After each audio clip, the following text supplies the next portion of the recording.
વિભાગ ઈ દાખલા નંબર 1 કોઈ એક સ્ટોર્સમાં લેપટોપની માંગનું સંભાવના વિતરણ નીચે મુજબ છે. લેપટોપની માંગ અને સંભાવના આપી દીધી છે. આપણને સવાલ પૂછ્યો છે લેપટોપની અપેક્ષિત માંગ. યાદ રાખજો, અપેક્ષિત એટલે એને મધ્યક કહેવાય. અને નીચે આપણને વિચરણ પણ પૂછ્યું છે. તો મધ્યક અને વિચરણ માટે કોષ્ટક તૈયાર કરવું પડશે. વિચરણ છે એટલે 4 ખાના તૈયાર કરવાના છે આપણે. સૌથી પહેલું x બરાબર x, બીજું ખાનું p ઓફ x, ત્રીજું ખાનું x into p of x, ચોથું ખાનું x વર્ગ into p of x. x આપણને આપ્યા છે 1 થી 6, 1, 2, 3, 4, 5, 6 અને એક ખાનું આવશે કુલનું. p ઓફ x એટલે સંભાવના આપણને આપી દીધી છે 0.10, 0.15, 0.20, 0.25, 0.18, 0.12. x into p of x એટલે પહેલા બંને ખાનાનો ગુણાકાર. એક સાથે ગુણાકાર કરતા 0.1 જ રહેશે.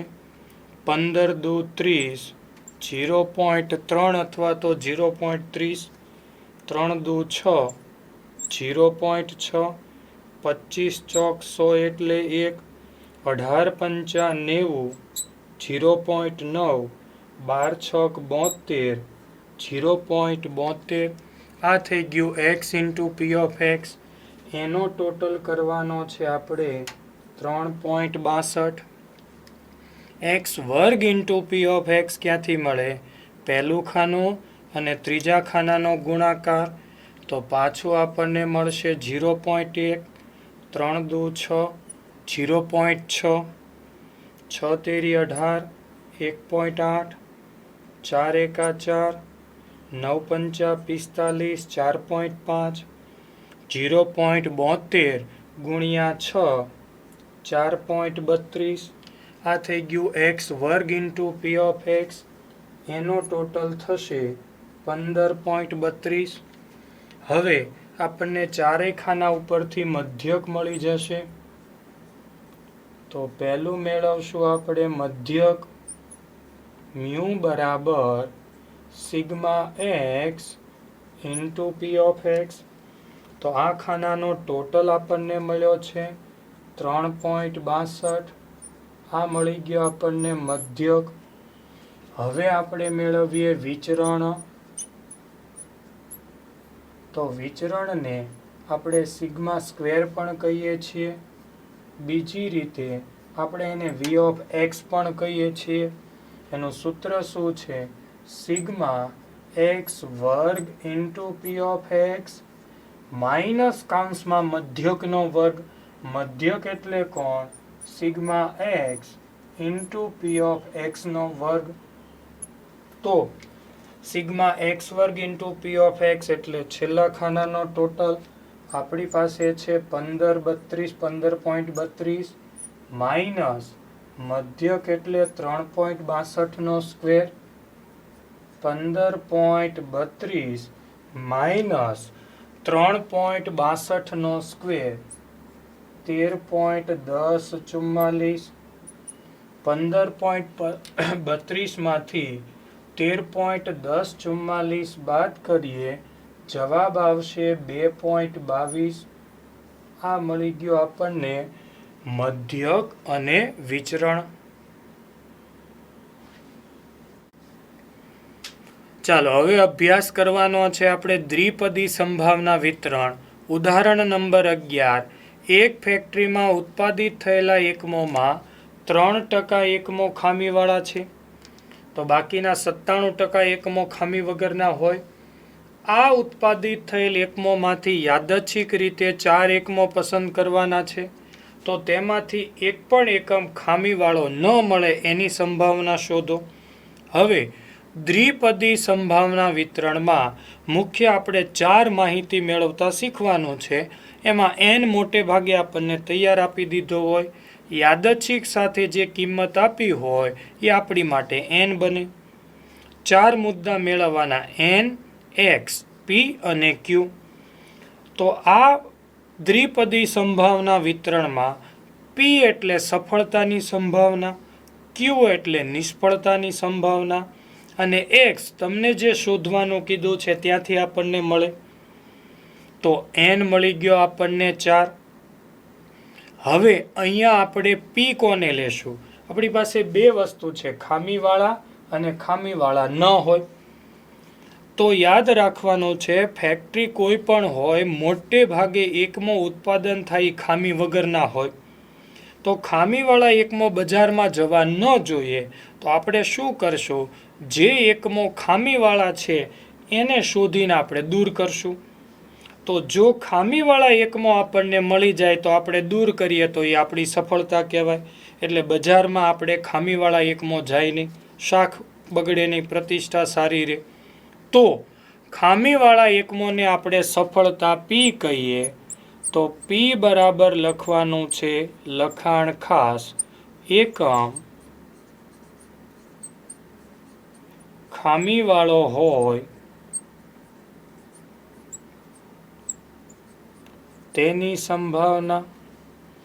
હવે કેટલા ટકા એકમો ખામીવાળા છે? 3%.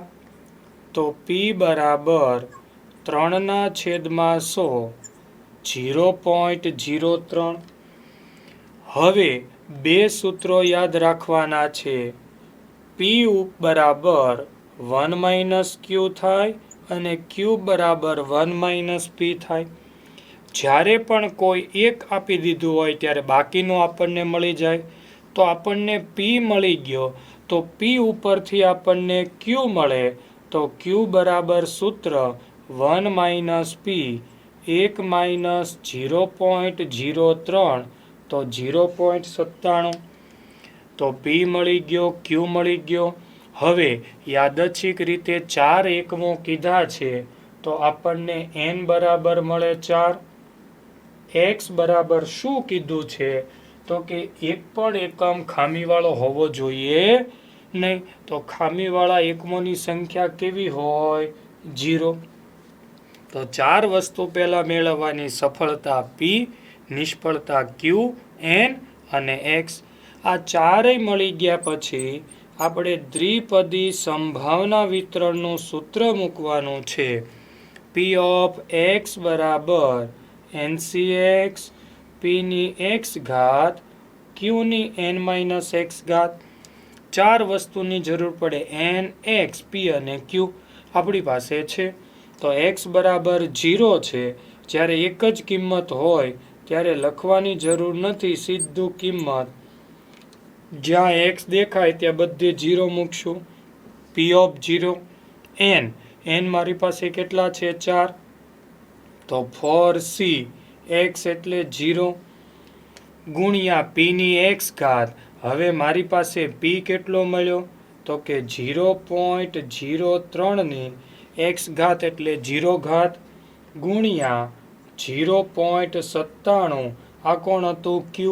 n - x ઘાત હંમેશા અહીંથી લેવાનું, 4 - 0 ઘાત. હવે કોઈ પણ 0 હોય એટલે આપણે શું લઈ લેતા હતા? 1.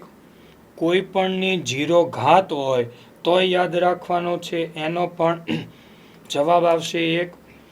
0.97, 4 - 0 એટલે 0.97 ની કેટલી ઘાત થશે? 4. હવે આનું સાદુરૂપ બંનેનું 1 1 થશે. 0.97 ની 4 ઘાત 0.8853 એક સાથે ગુણાકાર કરતા જવાબ પણ મળશે આપણને 0.8853. આ રીતમાં મોટાભાગના દાખલામાં સવાલ પૂછેલા હશે તો જવાબ આપણે ખાસ લખવાનો છે. જવાબ લખતી વખતે આ બે પદ યાદ રાખવાના છે. કેટલા એકમો પસંદ કર્યા? 4. એમાંથી એક પણ એકમ ખામીવાળો ન મળે એની સંભાવના આટલી. તો જવાબ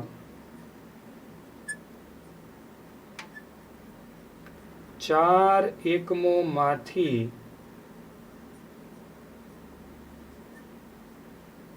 એક પણ એકમ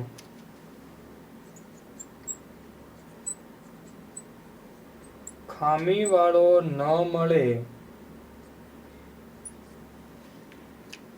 તેની સંભાવના કેટલી મળી? તો કે 0.8853 થશે. આ હતું આપણું ઉદાહરણ નંબર 11. ઉદાહરણ નંબર 12. એક શહેરમાં રહેતી વ્યક્તિ માંસાહારી હોય તેની સંભાવના 0.20. આ વિસ્તારમાંથી યાદચ્છિક રીતે પસંદ કરેલ, યાદચ્છિક એટલે મળી ગયો એન. હવે કીધું છે વધુમાં વધુ 2 વ્યક્તિઓ માંસાહારી હોય તેની સંભાવના શોધો. બોર્ડમાં કંઈક આ રીતે પૂછાય છે, એક શહેરમાં રહેતી વ્યક્તિ માંસાહારી હોય એની સંભાવના 0.20, શાકાહારી હોય એની સંભાવના 0.80. તો આપણી માટે પી કોણ અને ક્યુ કોણ? તો જ્યારે ખ્યાલ ન આવે ત્યારે મોટા ભાગના દાખલામાં છેલ્લે જે શોધવાનું કીધું છે આપણી માટે પી બને. તો શોધવાનું શું કીધું છે? માંસાહારી. તો પી બનશે આપણી માટે માંસાહારી. તો સૌથી પહેલા આપણું લખાણ પી બરાબર વ્યક્તિ માંસાહારી હોય તેની સંભાવના આપણને આપી દીધું છે પી બરાબર 0.20. તો એના ઉપરથી આપણને ક્યુ મળશે, ક્યુ બરાબર 1 માઇનસ પી, 1 માઇનસ 0.20 તો 0.8 અથવા તો 80.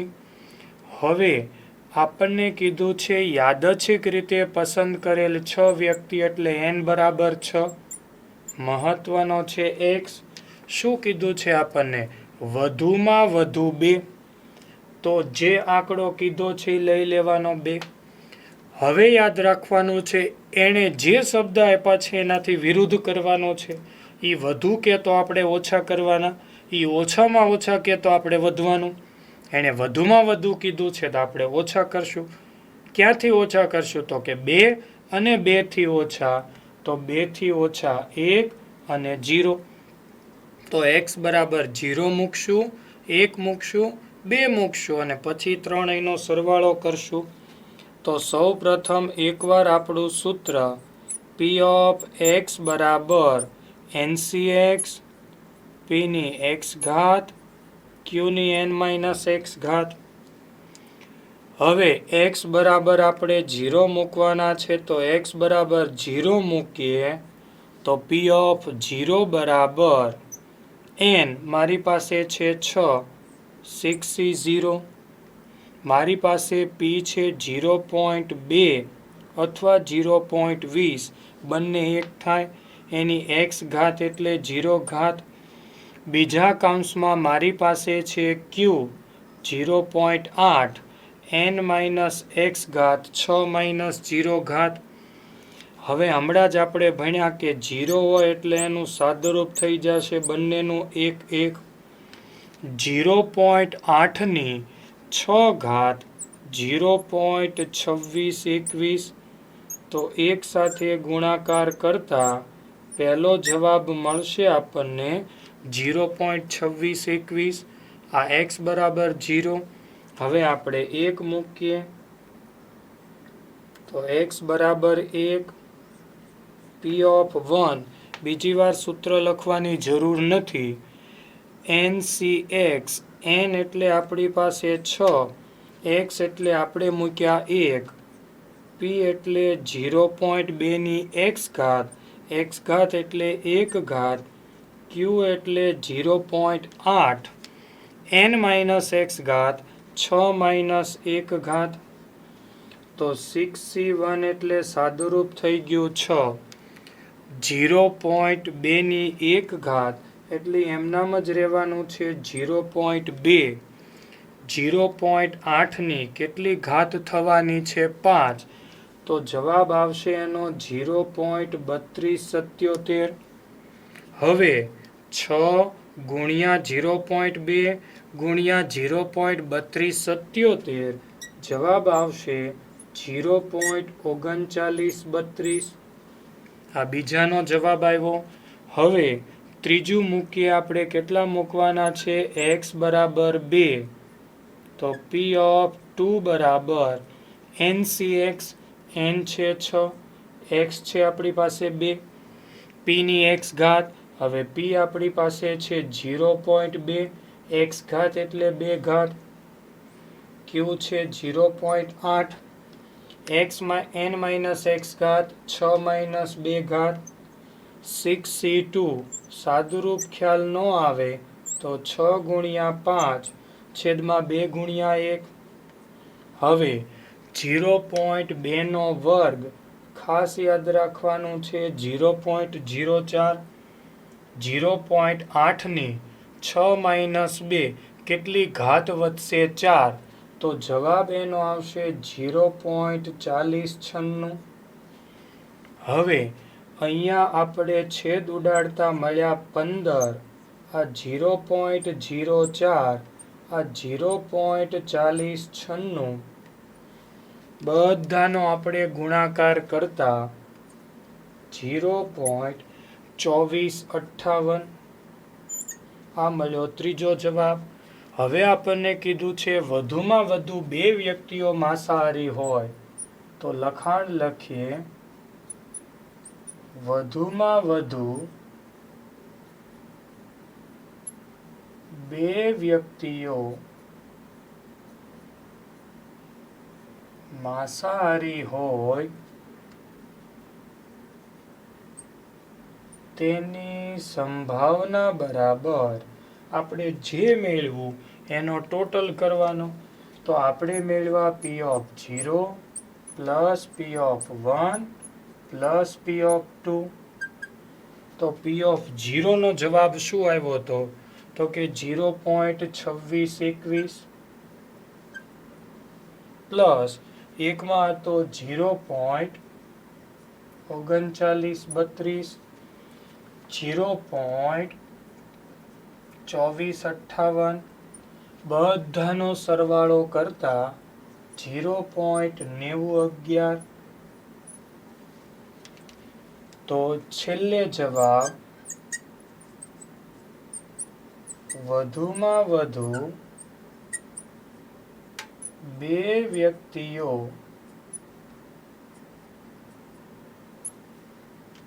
માંસાહારી હોય તેની સંભાવના 0.9011 થશે. આ તો ઉદાહરણ નંબર 12. ઉદાહરણ નંબર 13. એક દ્વિપદી વિતરણ માટે મધ્યક અને વિચરણ આપી દીધો છે. મધ્યક છે 3.9, વિચરણ છે 2.73. તો આ વિતરણમાં કરેલ બર્નૌલી પ્રયત્નોની સંખ્યા. બર્નૌલી પ્રયત્નોની સંખ્યા એટલે n કહેવાય. p ઓફ x લખો. p ઓફ x આપણને 2-3 રીતે પૂછાય છે. p ઓફ x લખો એટલે આપણું સૂત્ર. x નું સંભાવના વિતરણ લખો તોય આપણું સૂત્ર. દ્વિપદી સંભાવના વિતરણનું સૂત્ર લખો તોય આપણે p ઓફ x વાળું સૂત્ર મેળવવાનું છે. p ઓફ x માટે તમારી પાસે 3 વસ્તુ ફરજિયાત હોવી જોઈએ, n, p અને q. તો જ તમે p ઓફ x લખી શકો. હવે n તો શોધવાનો કીધો જ, p અને q નથી શોધવાનું કીધું છતાં આપણે જરૂર પડશે. p ઓફ x માં x ની કિંમત ક્યારેય મૂકવાની હોતી નથી, એટલે x હોય તોય આપણે મૂકવાનો નથી.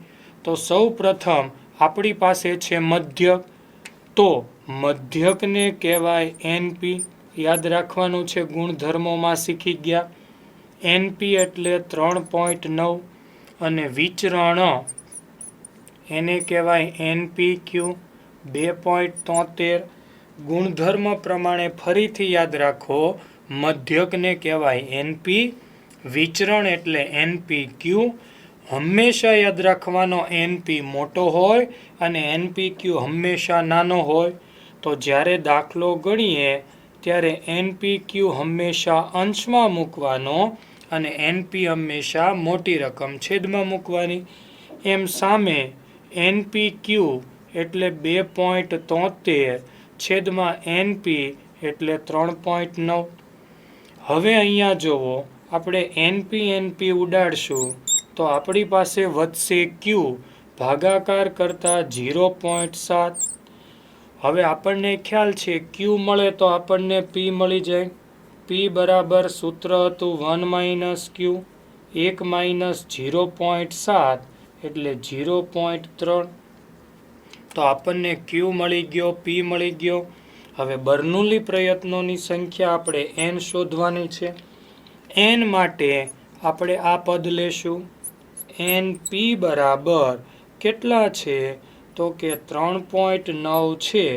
એમાં હું પી ની કિંમત મૂકી દઉં તો મને એન મળી જાય. તો પી કેટલો છે? 0.3. તો પી બરાબર 0.3 મૂકતા તો એન એમ નામ, પી એટલે 0.3 સામે 3.9. એન સામેના 3.9 એમ નામ, 0.3 ગુણાકારમાંથી જશે ભાગાકારમાં. 13 × 39. તો પહેલો જવાબ મળ્યો. બર્નોલી પ્રયત્નો એન બરાબર 13. હવે આપણને કીધું છે પી ઓફ એક્સ લખો. તો એની માટે આપણે એકવાર સૂત્ર લખવાનું છે. પી ઓફ એક્સ બરાબર NCX પી ની એક્સ ઘાત ક્યુ ની n-x ઘાત. હવે આપણે શું કીધું હતું? જ્યારે પી ઓફ એક્સ કીધું હોય ત્યારે સૂત્રમાં એક્સ ની કિંમત નહીં મૂકવાની. તો પી ઓફ એક્સ એમ નામ રાખશું. બાકી બધા મૂકવાના. n13 મળ્યો તો 13CX. પી આપણને મળી ગયો. કેટલો મળ્યો તો? 0.3. એની એક્સ ઘાત એમ નામ. ક્યુ એટલે મળ્યો તો આપણને 0.7. એની n-x ઘાત. n એટલે 13. એક્સ આપણે મૂકવાના નથી, નીચે ફરજિયાત લખવાનું છે. જ્યાં એક્સ બરાબર 0 થી શરૂઆત કરવાની, 0 1 2 3 n સુધી અટકવાનું. તો n હતો આપણો 13. તો આપણો એક્સ છે એ 0 1 2 3 થી લઈને 13 સુધી આપણને મળી શકે. તો આ મળી ગયું બર્નોલી પ્રયત્નો એન અને પી ઓફ એક્સ.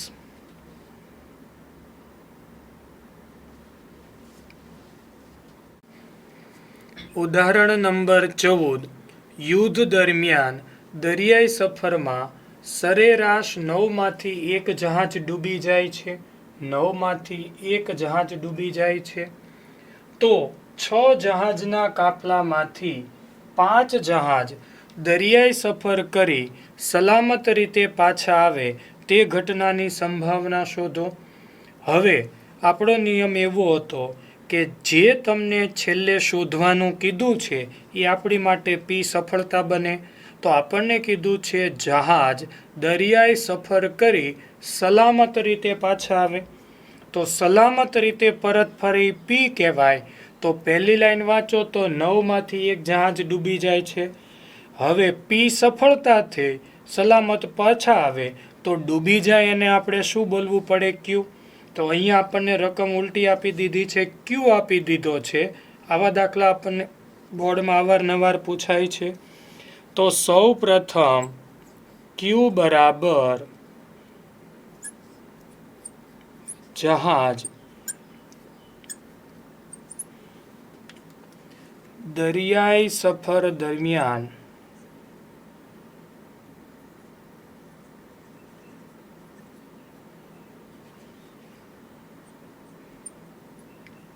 ડૂબી જાય તેની સંભાવના. હવે ક્યુ બરાબર 9માંથી 1 જહાજ ડૂબી જાય છે. ટોટલ જહાજ 9 એટલે છેદમાં 1 જહાજ ડૂબી જાય છે એટલે 1 અંશમાં. તો ક્યુ મળી ગયો. એના ઉપરથી આપણને પી મળશે 1 - ક્યુ. 1 માઇનસ 1/9. 9 એકા 9. 9માંથી 1 ગયા એટલે અંશમાં 8 છેદમાં 9. હવે આપણને કીધું છે કે 6 જહાજના કાફલામાંથી તો n બરાબર 6, 5 જહાજ સલામત રીતે પરત ફરે એટલે x બરાબર 5. તો હવે આપણે એકવાર સૂત્ર મૂકી દેવાનું છે. p ઓફ x બરાબર ncx, p ની x ઘાત, q ની n x ઘાત. હવે તમામ કિંમતો આપણી પાસે તૈયાર છે. x હોય ત્યાં આપણે મૂકશું 5, n હોય ત્યાં 6, તો 6c5. p આપણને મળ્યો 8/9 એની x ઘાત એટલે 5 ઘાત. q મળ્યો આપણને 1/9 એની n x ઘાત 6 - 5 ઘાત. 6c5 બે પદ ક્રમિક હોય એટલે એનું સાદુરૂપ થઈ જશે મોટું પદ 6. 6c5 સાદુરૂપ થશે 6. 8/9 એની 5 ઘાત, તો 8 ની 5 ઘાત થશે 32,768. એવી જ રીતે છેદમાં 9 ની 5 ઘાત થશે 59,049 ગુણ્યા 6 માંથી 5 ગયા એટલે 1, તો એ એમનામ રહેશે 1/9. હવે 32,768 નો આપણે 6 સાથે ગુણાકાર કરીએ તો અંશમાં આવશે 19,6608. એવી જ રીતે 59,049 નો 9 સાથે ગુણાકાર કરતા છેદમાં આવશે 53,1441. ભાગાકાર કરતા આપણને મળશે 0.37. શું સવાલ પૂછ્યો છે? 6 જહાજના કાફલામાંથી 5 જહાજ દરિયાઈ સફર કરી સલામત રીતે પરત ફરે એની સંભાવના શોધો. તો જવાબ 6 જહાજમાંથી 5 જહાજ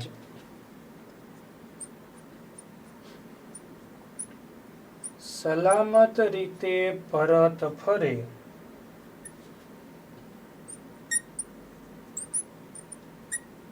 તેની સંભાવના કેટલી આવી? તો કે 0.37 થશે. આ થઈ ગયું ઉદાહરણ નંબર 14. ઉદાહરણ 18. એક દ્વિપદી વિતરણનો મધ્ય કાપી દીધો છે 18, વિચરણ છે 4.5. તો આ વિતરણની વિષમતા ધન છે કે ઋણ તે નક્કી કરો.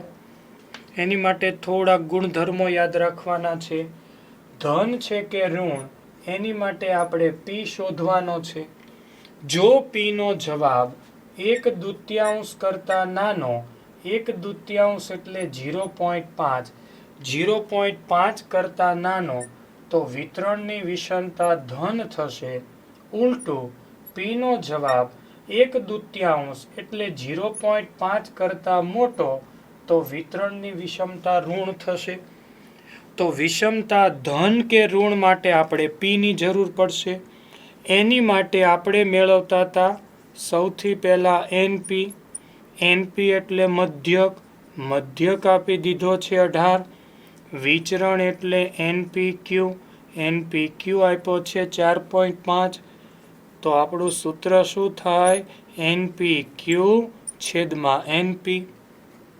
NPQ આપણી પાસે 4.5, NP એટલે છેદમાં 18.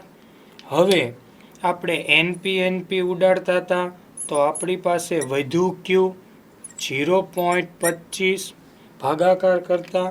હવે Q ઉપરથી આપણને P મળશે, તો P બરાબર 1 - Q 1 - 0.25, તો P બરાબર વધ્યા 0.75. બે નિયમ. જો 0.5 કરતા જવાબ નાનો તો વિતરણની વિષમતા ધન, 0.5 કરતા p મોટો તો ઋણ.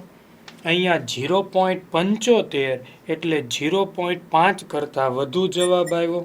તો લખવાનું પી ગ્રેટર ધેન 1/2 હોવાથી